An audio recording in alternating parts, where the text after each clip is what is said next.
자, 잠시 쉬었으니까 다시 시작하겠습니다.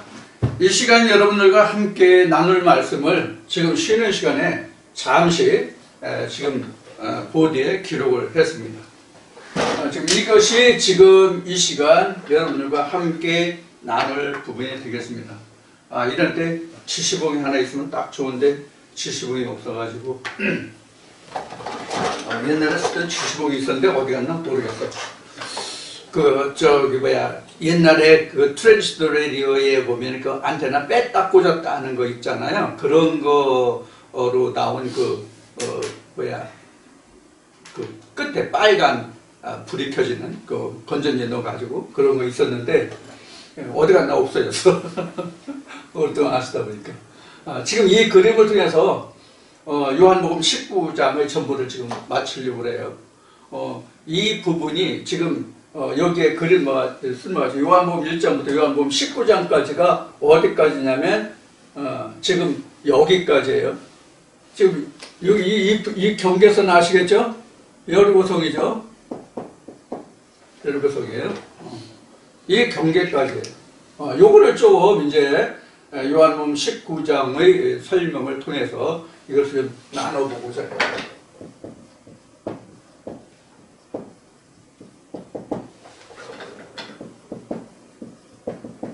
이런 지경으로 되어 있죠. 출애굽 이제 여정을 보면 이렇게 되어 있는데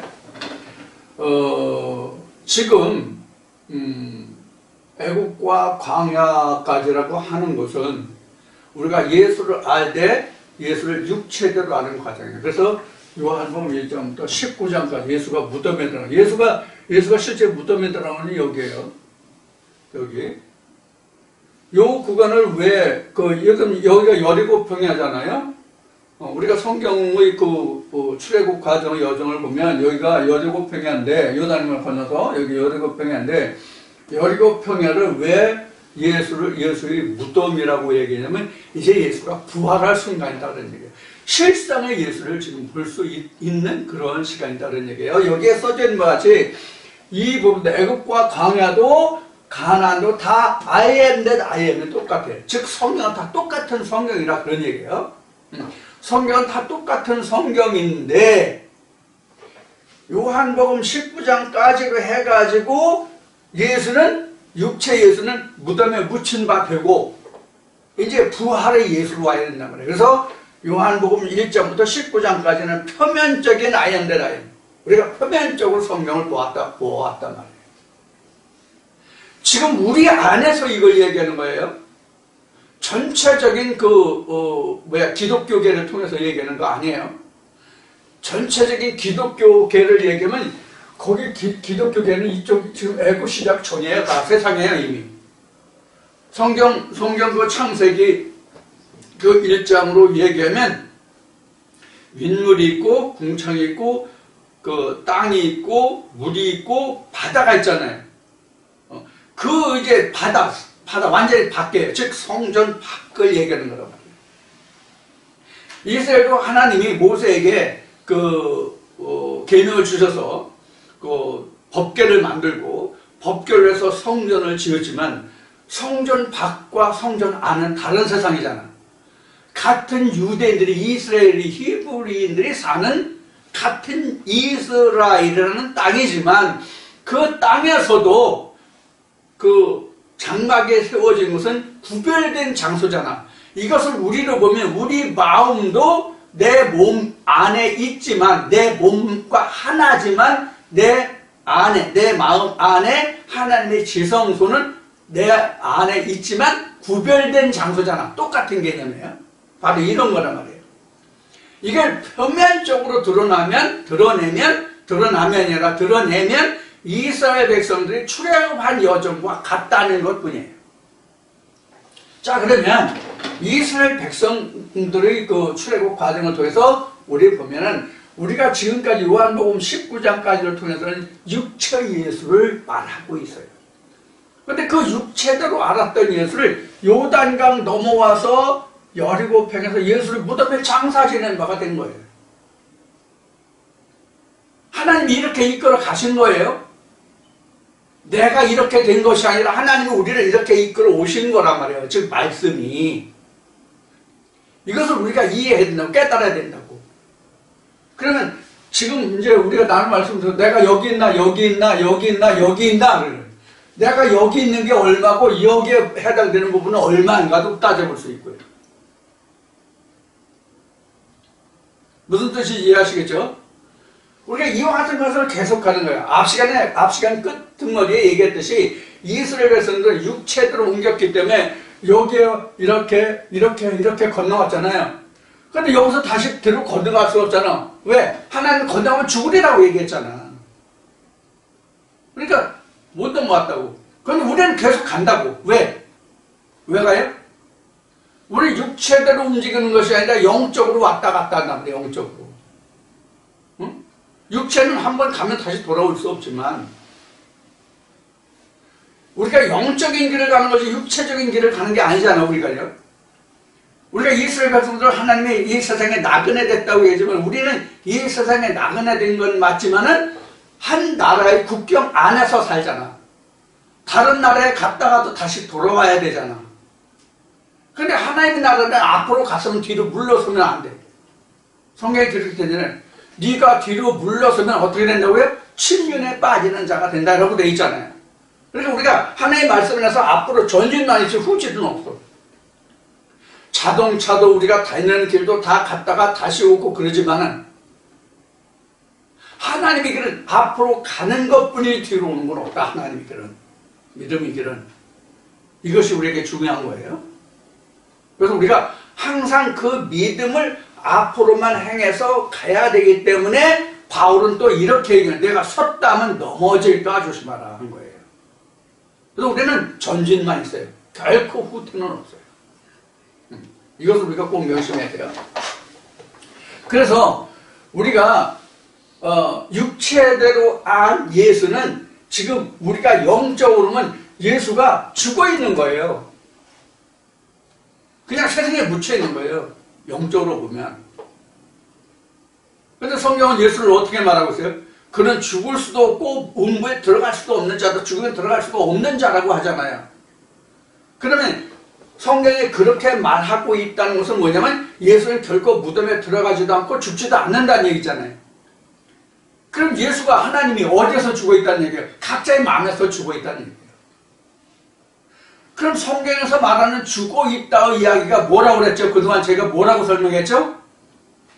내가 그를 인지하지 못하는 거다. 알지 못하는 것이다 라고 말했죠. 그게 어디서 나왔어요? 창세기 3장에서. 창세기 3장에서 아담과 하와가 에덴 밖으로 내어보내잖아요.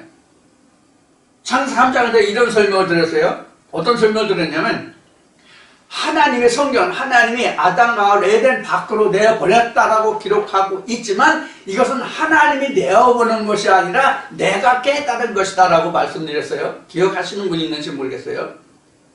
하나님은 우리를 에덴 밖으로 내어보내지 않아요. 내가 깨닫는 거예요. 아, 내가 에덴 밖에 있구나.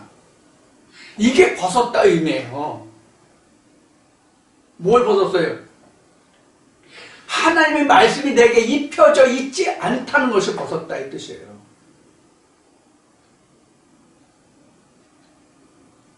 그것을 성경은 죄라고 그랬고 죽음이라고 그랬고 그걸 무덤이라고 한 거예요.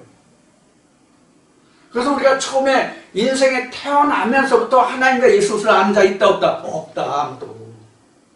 하나님과 예수를 알려고 교회 다녀도 알려주는 자도 없고 아는 자도 없다. 그러니까 우리는 아무리 교회 다녀도 너는 하나님께 교회 나왔으니 너가 하나님께 구원받은 자라고 해도 우리는 하나님도 예수도 알지 못하는 자다라는 얘기예요. 그러니까 이 전체가 그들에게는 공동묘지지. 예수가 죽어있단 말이에요. 그럼 예수가 어디서 죽어있다고? 각자의 마음에서. 각자의 마음에서 하나님과 예수가 없단 말이에요. 창세기에서 아담이 하나님을 알았을 때 어떻게 했어요? 맨 처음에 아담이 하나님을 알았을 때 어떻게 했냐고. 어떻게 했어요? 무화과 옷을 해입고 숨었잖아. 나무들 속에. 숨었잖아. 그때 하나님의 음성이 들렸지. 아담은 어디 있느냐고. 그 아담의 대답이 뭐예요? 벗었으므로 내가 숨었다고 그랬어요. 근데 아담이 벗었어요? 입었어요? 아담이 벗었어요? 입었어요? 입었단 말이에요. 어떤 옷 입었어요? 무화과 옷 입었잖아. 근데 내가 벗었으므로 숨었다고 그랬단 말이에요. 이게 뭐예요? 아담과 하나님 사이에 지금 뭐가 있다는 얘기예요? 창세기 1장 2절이 적용되고 있는 거예요, 이 말이. 어떻게 적용됐어요? 하나님과 내가 나 사이에 물이 껴 있어서 서로가 침몰을, 그래서 하나님의 신이 수면에 운행하는 거예요.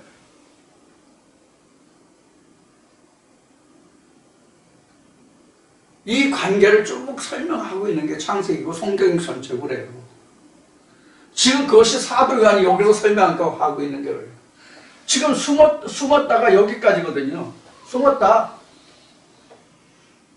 이 숨었다의 뜻이 내가 하나님을 아직 알지 못했다의 뜻이에요. 그 증거가 뭐예요? 내가 아직 생명과 열매를 먹지 못했다의 뜻이에요. 생명과 열매를 먹지 못했는데 내가 숨었다의 뜻이 바로 지금 얘기한 게 뭐예요? 에덴 동산 밖에 있는 거예요. 이미 성경의 기록은 창세기 3장에서 하나님이 아담을 에덴 밖에 내어보냈다, 쫓아보냈다, 내어보냈다 이렇게 기록하고 있지만 실장은 창세기 2장 내가 벌써 무화과 잎을 해입었을 때 이미 밖에 나온 거야. 그럼 그 전에는 내가 하나님을 안 것 같이 말해서 알았던 것 같대. 알았다고 얘기해서. 그런데 아니야. 이것을 다시 하나님 모세를 통해서 출애굽 과정을 다시 통해서 다시 말해요. 십계명을 수여받기 전에 이스라엘 백성들이 모세 앞에 이렇게 얘기해요. 모세 네가 가서 하나님 말씀을 받아와라. 그럼 우리가 하나님 모든 말씀을 내가 준행하겠다 이렇게 얘기해요. 그럼 이스라엘 백성들이 하나님 말씀이 뭔지 지금 알아요? 하나님 말씀이 하나님의 계명이 뭔지 알았냐고. 모르잖아. 아무것도 받은 말씀이 없어. 그 상태가 뭐냐면 무덤이에요. 하나님의 계명이 내게 없으면 무덤이라고. 사도 바울로 얘기하면 다메섹 이전이 예수가 죽어있는 무덤이야. 예수의 사도 바울에게는. 근데 그걸 자기는 무덤이라고 생각 안 했어. 사도 바울이 고백하잖아. 내가 누구보다도 하나님께 열심히 했고 조상의 유전에 열심히 했다라고 고백하잖아요. 그게 무슨 얘기예요? 내가 누구보다도 하나님을 많이 알았다 이 뜻이에요. 그리고 또 자랑하죠. 내가 가말레이 문화생이요. 내가 뭐 해서 이렇게 자랑하죠.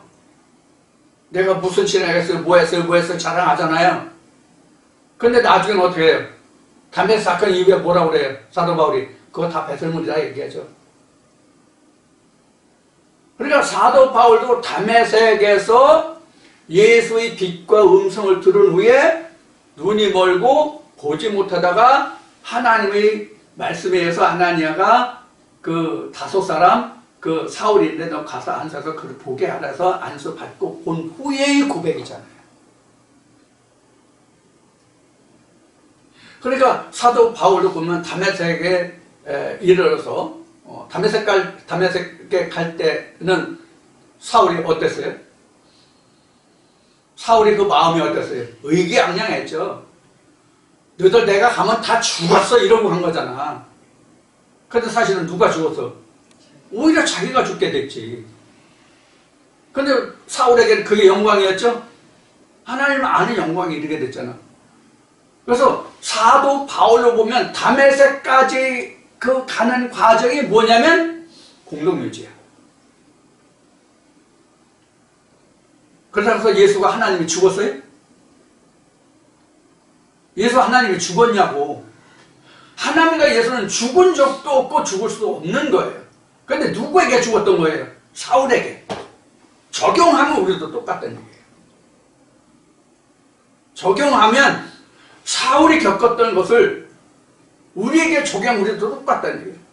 그러니까 여러분들도 지금 사울은 예수를 증거하고 예수 이름을 부르는 자들을 박해하려고 갔지만 그 상황은 틀리지만 그는 박해하러 갔고 우리는 알려고 하는 거잖아. 지금 우리는요.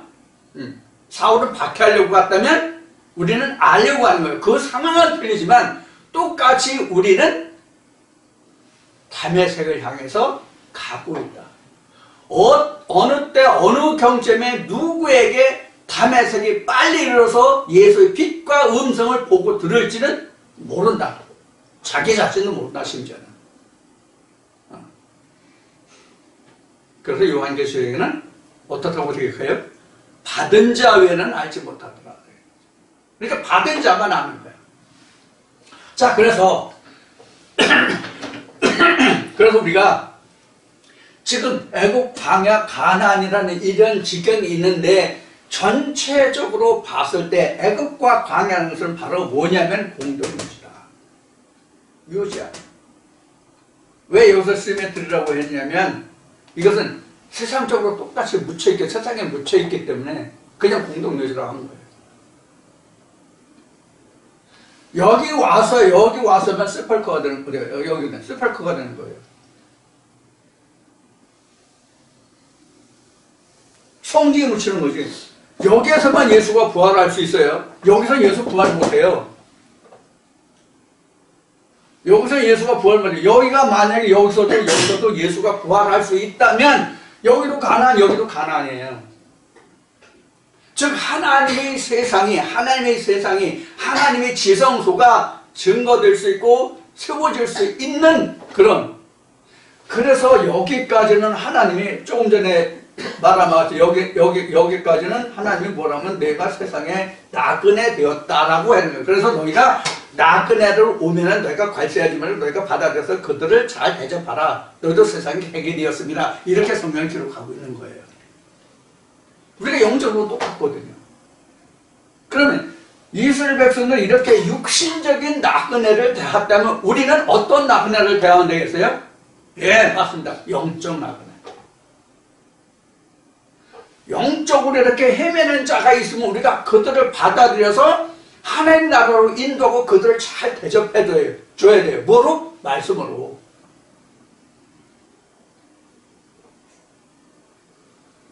이게 결국은 그래서 이제 복음이 되는 거죠. 복음 증거가 되는 거죠, 이게.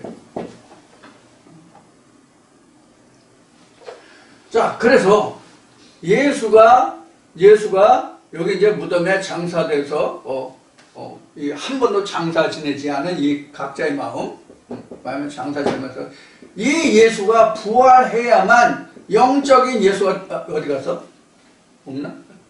영적 예수가 된다고.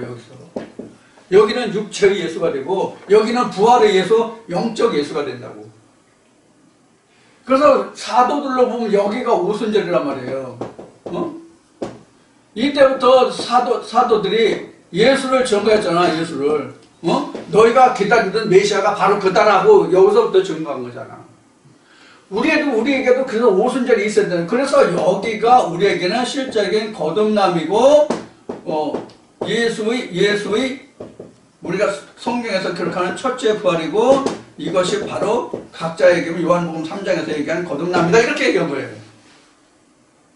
이전에는 하나님의 세상을 이룰 수가 없어, 이거로는. 자, 여기에서 이러한 그 도표상으로 해서 하나님이 우리에게 보여주시는 교훈은 뭐냐? 성경에도 기록하고 있듯이 사도 바울이 증거했나요? 율법으로는 의롭다 함을 입을 육체가 없다고 그랬죠. 율법으로는. 그러니까 율법으로는 구원을 입을 육체가 없다는 뜻이란 말이에요. 그게 바로 이 그림이에요. 그래서 여기는 가나안이 세워질 수 없다라고 이야기한 거예요. 마음에만 우리가 하나님의 가나안 땅을 세울 수 있어요. 즉 지성소가 여기만 된다고, 지성소가 여기는 올 수가 없다고. 이게 그래서 사르스, 소마, 퓨뉴마를 이야기한 거예요. 사르스, 소마, 퓨뉴마를 이야기한 거라고. 그래서 그것도 다시 여기서 사르스, 소마, 퓨뉴마가 여기서 다시 나눠진다라고 이미 말씀을 드린 거고요. 어때요, 여러분들? 이 말씀을 들으니까 여러분들 받아들이시는 느낌이 어때요? 성경의 느낌이, 하나님 말씀하심이, 하나님과 예수의 그 역사하심이 어떠하다라고 생각이 되십니까? 성경이 이렇게 오묘한 맛이 있기 때문에, 숨은 말씀이 있기 때문에 이렇게 성경을 기록하는 거예요. 만일 예수가 행한 일을 낱낱이 다 기록하면 이 세상에 쌓아둘 것이 없을 정도다라고 말하는 거예요. 구약부터 신약까지 이러한 것들을 낱낱이 쪼개서 그 세부적으로 들어가서 증거한 것을 다 기록해봐요. 그동안 제가 여러분들과 함께 나눈 동영상만 책으로 쓴다고 해도 몇 권이 되겠어요? 응? 700몇 편인가 500몇 편인가 되는 것 같은데 700몇 편인가 되는 것 같은데 어느 목사님 목사님 동영상이 몇 편 돼요 이렇게 얘기를 한번 한 적이 있었는데 기억이 안 남네. 700몇 편이라고 하던 것 같은데 그럼 그것을 30분씩만 잡자고요. 한 편에 30분씩만 잡아도 700편이라고 얘기하면 시간이 얼마예요? 글과 말은 그 차이가 엄청 많잖아요. 그 페이지 수로 분량으로 말하면 이걸 글로 써봐. 얼마나 많이 됐는가. 그것을 또 다시 세분해서 또 기록하고 하면 얼마겠는가. 그러니까 성경은 적게 얘기해도 한이 없고 폭넓혀서 얘기해도 한이 없는 거예요. 성경 66권을 통해서 하나님 우리에게 자세하게 기록해 놓고 말씀해 놓고 계시다 할지라도 우리가 그걸 다 모르잖아. 근데 더 좁게 하면 어떻게 했어요? 더 모르겠지. 그래서 하나님이 확대해 놓으신 것을 다시 이것을 다 수습해서 해석해서 그 뜻을 풀어서 다시 정리하면 그것이 뭐다? 요한계시록 10장에서 말하는 작은 책, 이게 생명책이에요. 여기가 생명책이 된다고. 이 앞에는 다 소용없는 거야. 하나의 과정일 뿐이야. 과정. 가나안 땅에 들어가기 위한 과정이라고. 그러니까 육체대로 예수를 아는 것을 통해서 영적인 예수를, 표면적인 하나님을 통해서 이면적인 하나님을 알게 하는 거예요. 그래서 우리에게 율법을 주신 거예요. 그래서 율법을 우리는 거울이라고 한 거예요. 그 거울을 깨뜨리는 거예요. 그래야 실상을 본다는 거예요. 그래서 지금 말하는 바와 같이 우리가 성경에 거듭나무 그러는데 우리 거듭나무 참 그런다. 요한복음 3장에서 이미 거듭남이 나왔잖아요. 요한복음 3장에서 거듭남이 나왔잖아. 근데 지금 요한복음 19장에 와가지고 19장을 마치면서 지금 여기가 거듭남이다라고 하면 지금 요한복음 19장까지 왔잖아. 요한복음 3장에서 이미 거듭남 끝났는데 여기서 거듭남을 지금 다시 얘기하잖아. 어디 가서 거듭남 거듭남 다시 얘기하잖아. 이렇게 성경이 오묘한 맛이 있다. 그래서 창세기다. 요한복음 3장에서 거듭남이 여기 와서 맞춰지는 거야. 이 무덤이 열려야. 지금 19장까지 왔으니까 무덤에 들어갔지. 아직 무덤 안 열렸죠? 무덤 안 열렸어요. 부활 아직 안 했어요. 지금 아직 예수가 실제 지금 장사만 지낸 단계예요. 그런데 이런 과정이 있다고. 그래서 이 부활에서부터는 이제 20장, 21장에서 이제 설명이 되고 있는 거예요.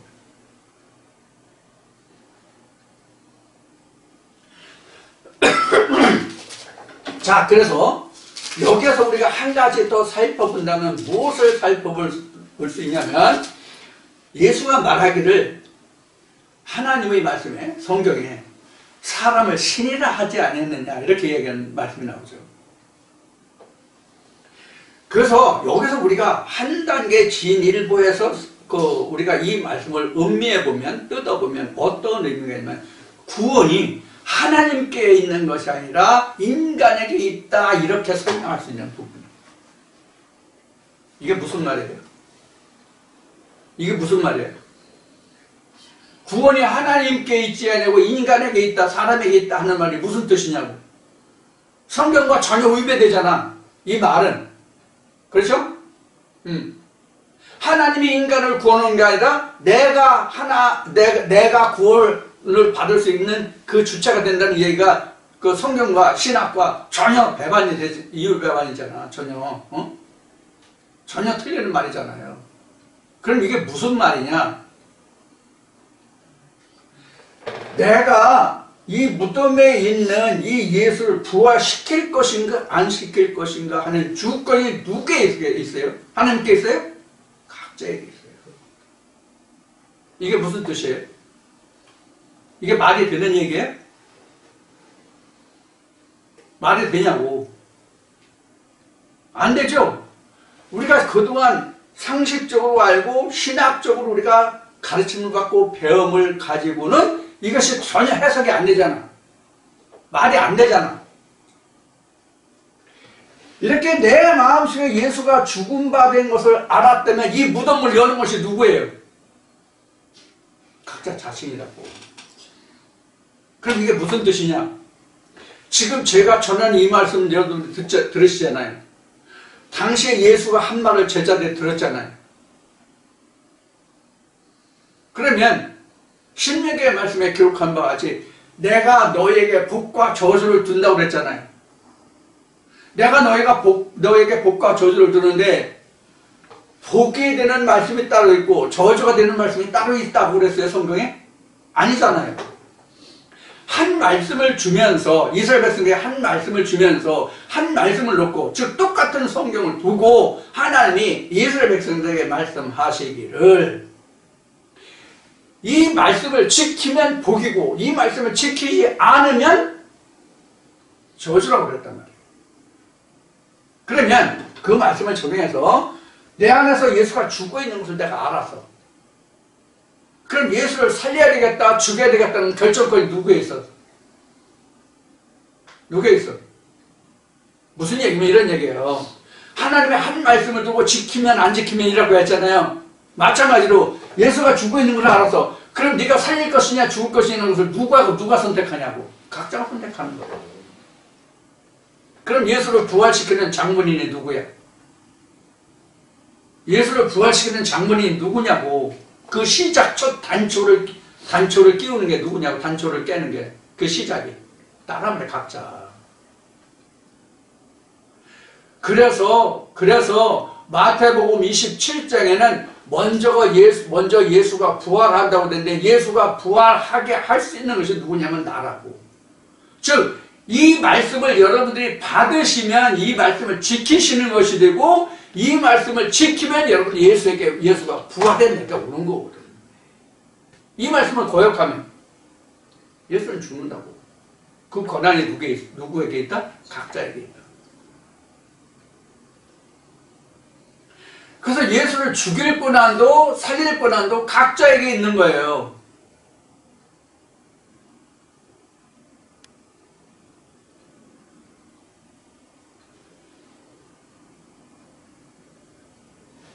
그럼 예수를 살려준 자가 누구예요? 예수를 부활시킨 자가 누구예요? 나라고. 예수를 부활시켰다는 자가 누구냐? 각자다라는 말을 여러분들 귀히 들을 필요가 없어요. 이 말씀을 내가 받아들이고 옳다 시인하느냐 안 하느냐 이 문제거든 이게. 이 말씀이 옳으냐 그르냐 옳다고 시인하면 그 말씀을 받아들이잖아요. 그러면 내가 예수를 살리는 거가 돼요. 그때부터 나는 예수와 함께 뭘 건설해? 에덴의 본토를 내가 확장한다고. 에덴의 본토를 내가 건설하기 시작한다고. 이게 바로 성경에서 말하는 뭐예요? 지성소가 세워지는 거잖아.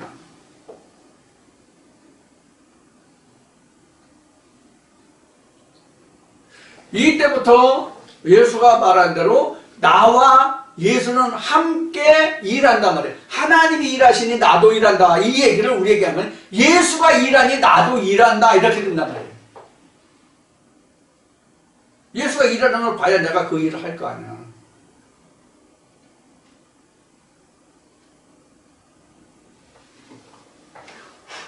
좀 나쁜 얘기로 하면 여러분들 머리를 잘 굴리셔야 됩니다. 그래야 이 말씀이 이해가 됩니다. 그렇지 않으면 오해합니다. 성경을 진짜 아차하면 여러분들 오해합니다. 저 자식 저거 엉뚱한 얘기해. 저거 말쟁이네? 제가 그런 얘기 많이 들었거든요. 말쟁이 말이 아니에요. 못 들으면 알아듣지 못하면 깨닫지 못하면 그런 말 나올 수가 있어요. 자, 그래서 우리가 앞에 말했던 것이 이 구원이 육체에서 나는 게 아니라 율법에서 나는 것이 아니라 진리에 예수에게 있다는 말이 바로 성경에서 기록한 뜻이 이런 뜻이에요.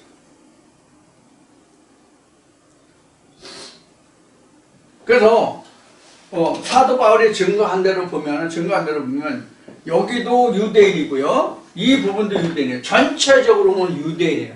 그래서 여기는 표면적 유대인, 여기는 이면적 유대인이거든요. 그래서 예수가 구원이 유대인에게서 남이라고 한 말이 표면적 유대인에게서 나지만 이면적 유대인에서 구원이 난다. 이렇게 봐야 돼요. 그런 말씀이 한 단계 더 들어왔죠? 표면적 유대에서 구원이 나면 이렇게 건너와야 되고, 이 이면적 유대인에서는 이러한 과정에 또 건너와야 되고, 그래서 여기서 이렇게 있는 거예요. 그래서 스가랴 13장과 요한계시록에 보면 뭐가 있냐면 심판이 나온 거예요. 3분의 2, 3분의 1 어떻게 한다는 말씀이 나온 거예요. 그러니까 우리가 믿음의 여정이라는 것은 그렇게 간단한 게 아니에요. 그렇게 만만한 게 아니에요.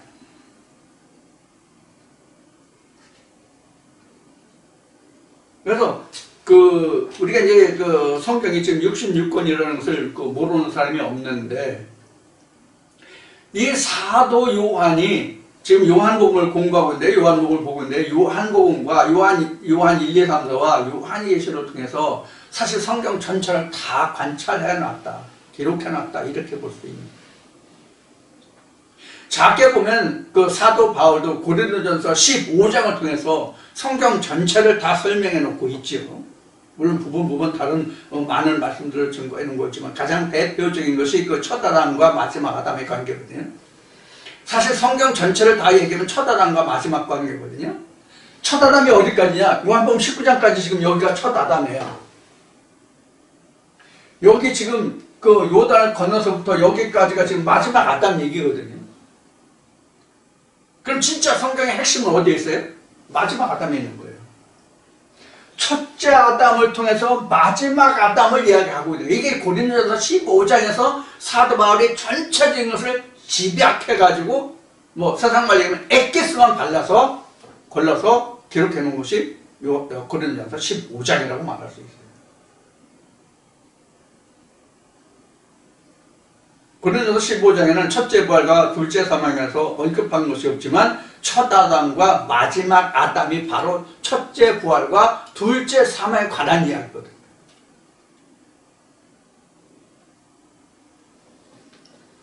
자, 지금 그래서 우리가 영적 나그네의 길을 이렇게 걷는데, 우리가 영적 나그네라고 보면 나그네 생활이 우리가 이 도표상으로 보면 요단강 전까지가 나그네 생활이에요.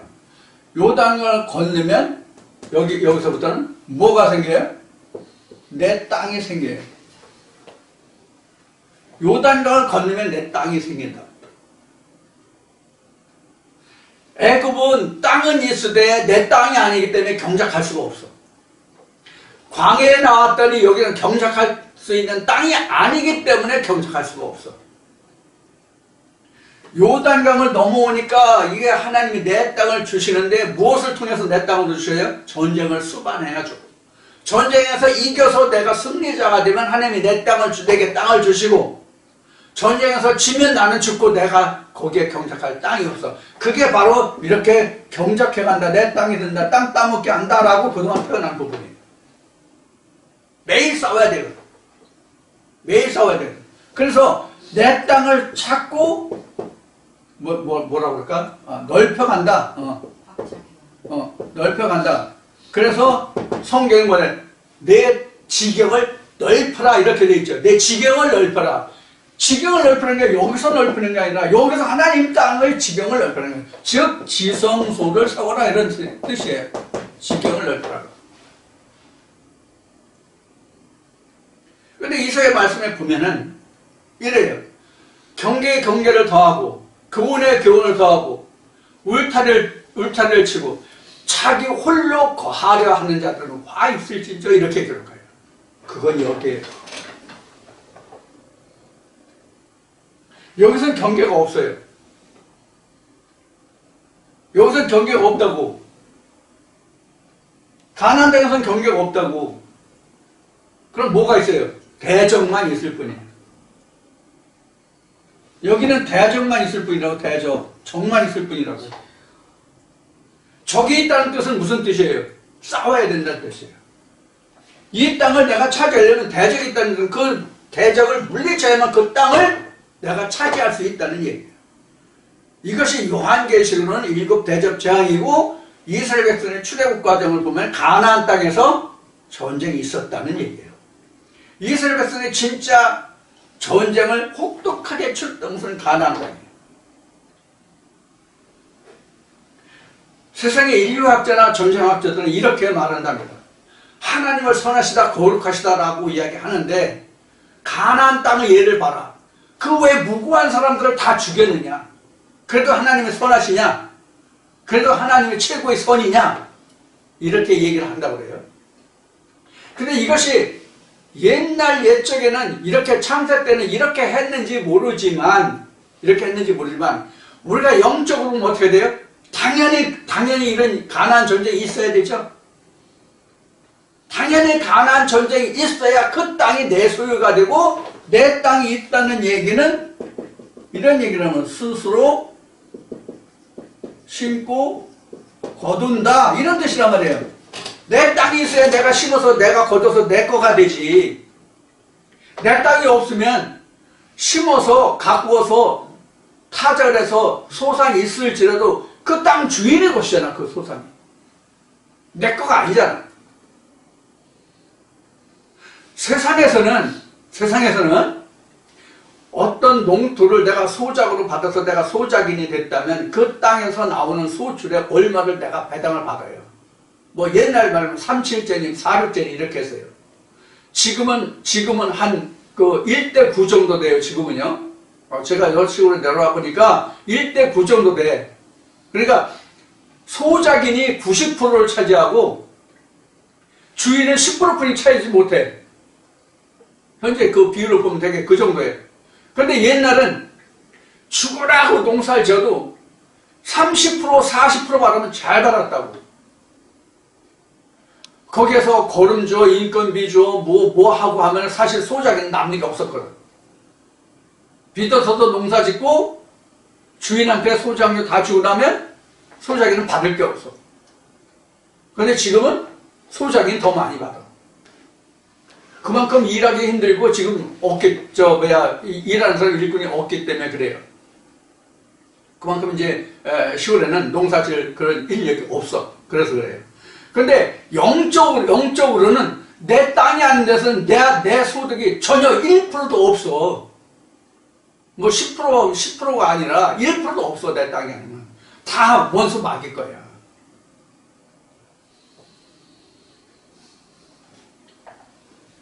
그래서 우리는 영적으로 지금 전쟁을 하고 있는 거예요. 그래서 이스라엘 백성들이 하나님의 말씀을 지키지 않아가지고 그들이 멸망한 후에 바벨론에 포로가 됐잖아요. 바벨론에. 그러다 그들이 다시 풀려서 이스라엘을, 즉 예루살렘을 중건할 때 어떻게 했어요? 창과 검을 옆에 놓고 예루살렘을 중건했죠. 우리가 지금 그런 상황이에요. 그럼 우리는 언제 예루살렘을 세웠다고 중건하느냐? 이미 세웠던 예루살렘, 그것이 하나님의 성전이라고 생각하면 그것을 헐어버리고 다시 세워야 되기 때문에 우리는 중건이에요. 그래서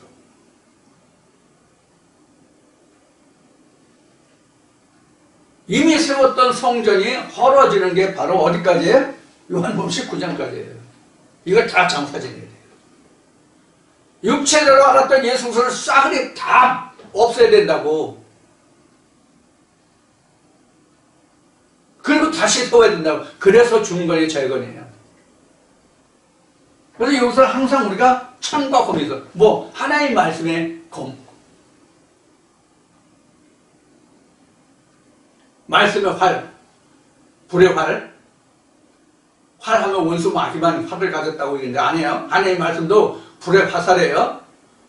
이런 것을 가져면 내가 가나안 땅 지경을 내가 차지하고 경작하고 그 땅을 내 소유로 삼아서 거기에 말씀을 심어서 거기서 나는 말씀을 수확해서 내가 살아가야 돼. 이스라엘 백성들이 마치 광야에서 매일 나는 뭐야 아침마다 나는 뭘 먹고 살았어요? 만나를 먹고 살았듯이 그때는 그 땅에서 나는 것을 먹고 살았지만 지금 내 마음 땅에서 하나님의 땅에서 하나님이 심어주는 내 마음의 땅에서 나는 하나님의 말씀을 먹고 살아가거든. 그래서 내 땅이 필요한 거예요. 지금 여러분들이 이 부분으로만 여러분들은 지금 내 땅, 내 소유를 지금 찾아가고 있는 과정이에요. 저나 여러분 똑같이. 내 땅의 소유를 먹을 수 있어야 여리고성이 망가진다고 무너진다고. 이게 예수의 부활이에요. 그러니까. 그래서 에덴 건설은 우리가 여기서부터 하는 것 같지만 하나님의 인도를 받는 것 뿐이지 하나님의 지성소를 세울 수 있는 지경이 아니다. 그래서 비로소 요단을 건너서 여리고성을 함락시켜야만 우리는 여기서 비로소 하나님이라는 땅에 들어온다. 하나님이 지경이라는 것이 들어온다. 그런데 이게 하나님의 것이 내 것이 아니라 지금 말한다. 이것을 내 소유 삼아 가는 거예요. 지금 여기서부터 내 소유로. 그래서 본래는 앞에도 얘기했죠. 본래는 하나님이 것인데 누구에게 줬다? 내 땅이 되겠다. 본래는 이것이 다 하나님이 것인데 내게 주셨다. 내 땅이 되게 하셨다. 예수의 한 말이에요. 인간 이태수가 한 말이 아니라 예수가 한 말이라고. 이미 요한복음에서 공부했죠? 앞에서요. 본래는 다 아버지 이거예요. 그런데 오늘날 다 내게 줬어요. 자, 이와 같이 지금 예수가 그냥 간단히 우리가 죽어서 십자가에 못 박혔다. 아, 장사진을 말했다. 그가 뭐 3일 후에 살아났다. 이렇게만 알면 간단하죠. 그렇죠? 더 이상 뭐 공부할 게 뭐 있어? 묵상할 게 뭐 있어? 아, 그랬나 보다. 아, 그렇게 해서 예수가 부활했고 제자들에게 나타났고 제자들이 그때부터 아, 그가 메시아구나 하면서 알았다. 이렇게만 알면 이건 수박 고등학교도 아니야. 이거는 하나님 안에서는. 신학이 그 정도뿐이 안 되잖아. 제가 학교 다닐 때 중학교 시절까지만 해도 고등학교 때는 뭐 그런 얘기를 잘 못 들었지만 중학교 때까지는 그 북한 그 빨갱이 이 공산주의에 대해서 말할 때 뭐 수박이다 뭐 사과다 이런 얘기를 많이 했어요. 수박은 겉은 민주주의 같은데 속은 빨갱이라는 얘기고 사과는 겉은 빨갱이 같은데 속은 그 민주주의라는 얘기예요. 그런 이야기를 많이 했지만 이게 이제 여기에서는 우리가 표면적과 이면적이라는 얘기예요.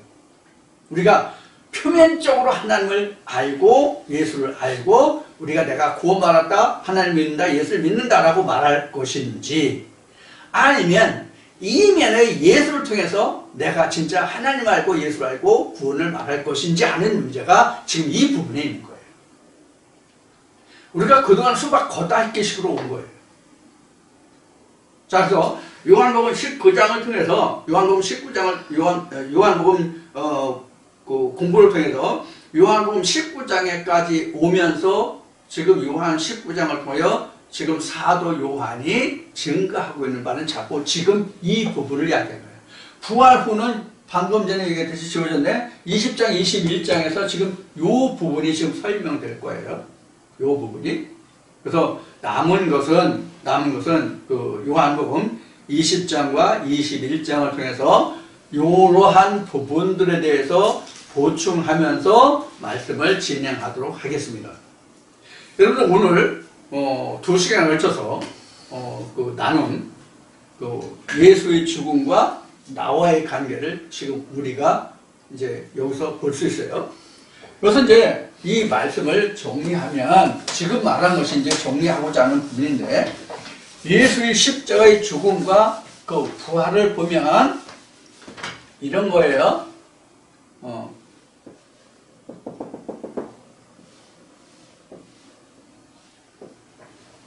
자, 예수와 나는 그 반대의 삶을 살아가는 거예요.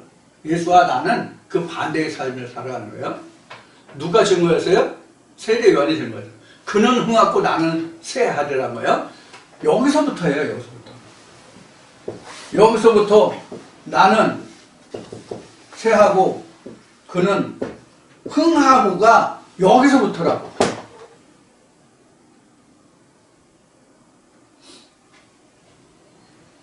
그래서 예수는 여기서부터 세워져. 여기서는 죽었잖아. 여기서 다시 세워져. 세워지는 예수는 진리라고 하는 속사람을 얘기하는 거고. 그러니까 이면적 예수죠. 이면적 예수로 이제 예수가 세워져서 살아가고 살아나고 그는 흥하고 이제 나는 여기서부터 죽는 거야. 나는 죽는다. 나는 이제부터. 그래서 예수의 삶과 나의 삶은 그 반대다 이렇게 보시면 돼요. 이제 내가 죽어갈 차례야. 누가 어느 말씀에 그러네.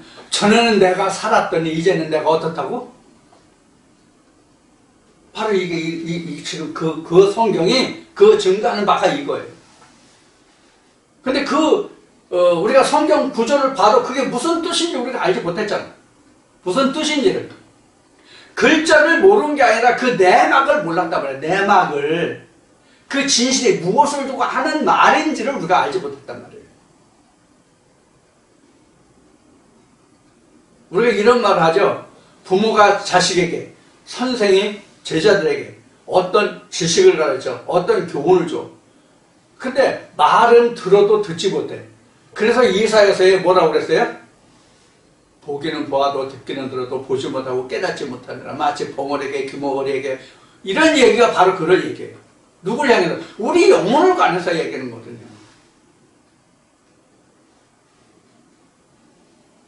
눈이 있어도 보지 못하며 귀가 있어도 듣지 못함이라. 그 마음은 둔하여 깨닫지 못함이라. 바로 이런 거거든요.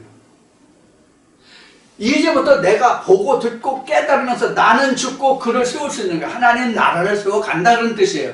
지성소가 세워진다는 뜻이에요. 그게. 이제 하나님의 말씀이 내게 차곡차곡 살아 역사하잖아. 하나님의 말씀이 살아나고 내가 그동안 알고 있던 육체대로 알고 있던 뭐로 알고 있던 그 모든 것이 다 지워지고 거기서 다시 세워져 가잖아. 이것을 계시록에서는 보라 옛것이 변하여 새것이 되었도다 이런 얘기예요. 두꺼 봐 헌집 줄게 새집 달라고 하는 것과 같아. 이게 옛날에 무슨 말인지 몰랐는데 이게 성경에 대입하면 이런 뜻이 되더라고요. 지금 내가 이제 새집 짓는 거야. 예수 그리스도로 더불어서 새집을 짓는 거야 이제. 근데 예수가 내 안에 새집을 지을 수 있게 하느냐 없느냐의 않느냐의 주권이 누구에게 있다? 내게 있다는 얘기예요. 이 말씀을 지켜 행하여 받으면 아멘 할렐루야 그 말씀이 옳소이다 아멘 하고 하면 하나님 나라가 예수와 함께 내 안에서 세워져 가는데 아니야 no 하면 어떻게 돼요? 안 돼요. 그러면 예수와 노를 할 수 있는 자가 누구예요? 각자란 말이에요. 아무리 하나님이 예수 해도 나는 아니라고 하면 예수가 안 돼.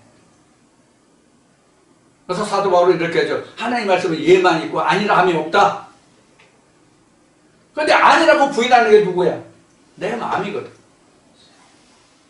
이게 전쟁이야 이게.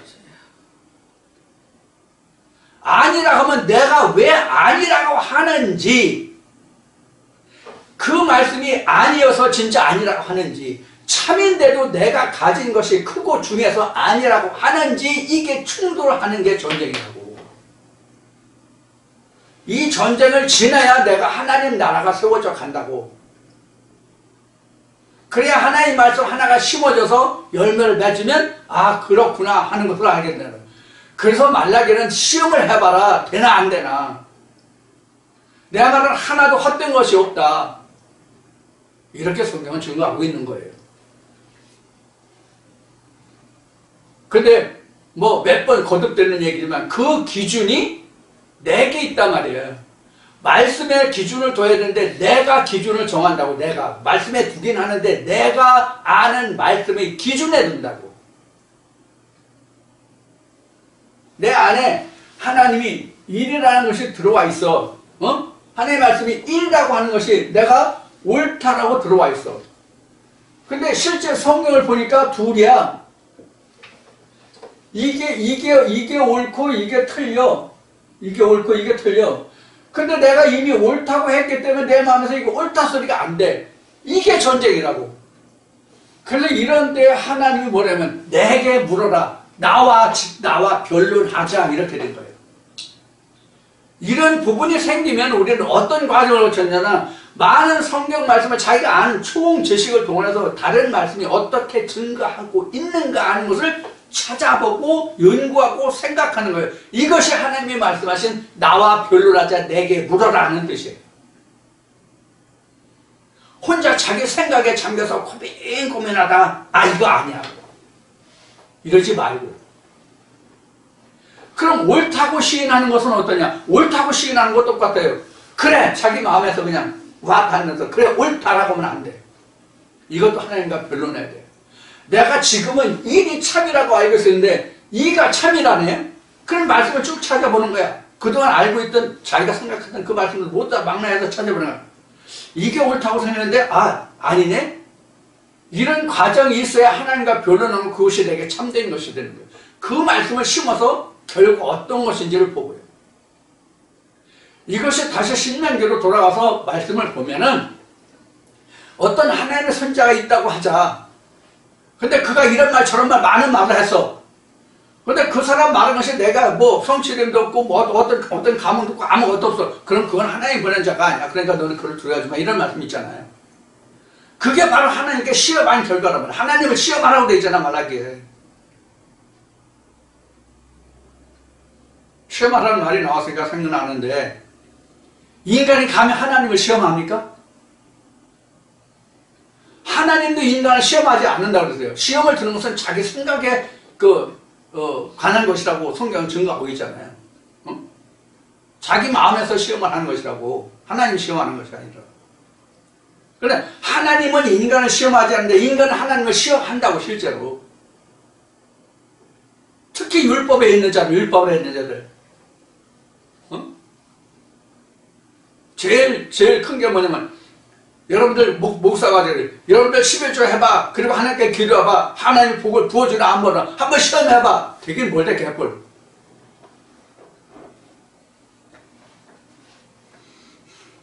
이래 이제 우리가 하나님을 시험하라는 뜻을 우리가 엉뚱하게 써먹는다고. 그러나 영적으로는 하나님 시험해봐야 돼. 우리가 하나님 시험해봐야 돼. 영적으로 항상 시험을 해야 하나님이 그 참 것을 내게 보여주신다니까. 그럼 실제 하나님을 시험한다는 뜻이 뭐냐? 변론을 한단 말이에요. 변론.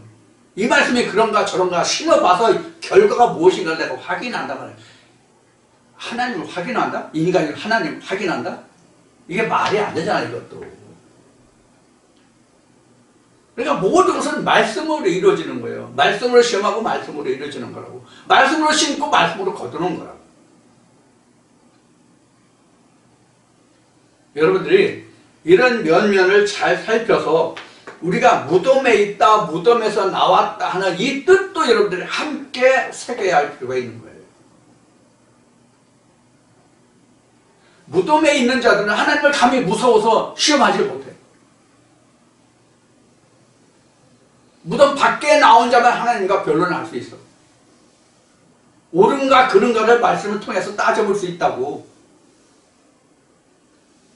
흔히 목사들이 하는 얘기로 다 알아서 천국 갑니까? 그냥 믿으면 됩니다. 이러면 끝이야 그냥. 성경은 그런데 그게 없어. 성경이 이렇게 말하거든. 너희가 나를 알라. 그것도 열심히 알라. 이렇게 되어 있다고 성경은. 자, 이것이 지금 무덤에 있다 없다의 뜻과 같이 다 상관되는 말씀이에요. 그래서 말씀드린 거예요. 지금 제가 저 말씀을 정리해서 찾아놓은 말씀이 있는데 지금 그 말씀들을 지금 여러분들에게 말씀을 드리지 않고 있어요. 말씀을 드리지 않고 있는데 지금 이러한 관계들을 여러분들이 잘 마음에 심으시고 오늘 2시간 동안 나눈 이 말씀을 통해서 예수가 십자가의 죽음과 나와는 어떤 관계가 있는가 지금 말씀드렸죠. 이 부분에 대해서 이러한 관계들을 여러분들이 잘 정립하셔야 됩니다. 그래서 이제부터 우리는 내가 죽고 그가 세워지는 이러한 믿음이 되어야 돼요. 그런 신앙생활이 돼요. 그런 말씀이 돼야 돼요.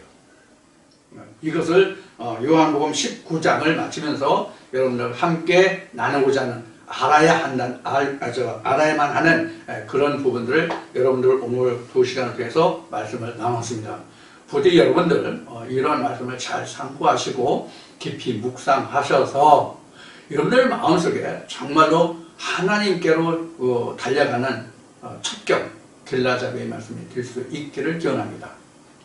그래서 우리가 한 말씀을 듣더라도 깊이 있고 짜임새 있는 그런 말씀으로 들으셔서 여러분들에게 부디 천국 가는 밝은 길이 항상 열리기를 기원합니다. 자, 오늘도 이것을 다 마치고요. 건강 유의하시고 다음 주에 다시 뵙겠습니다. 감사합니다.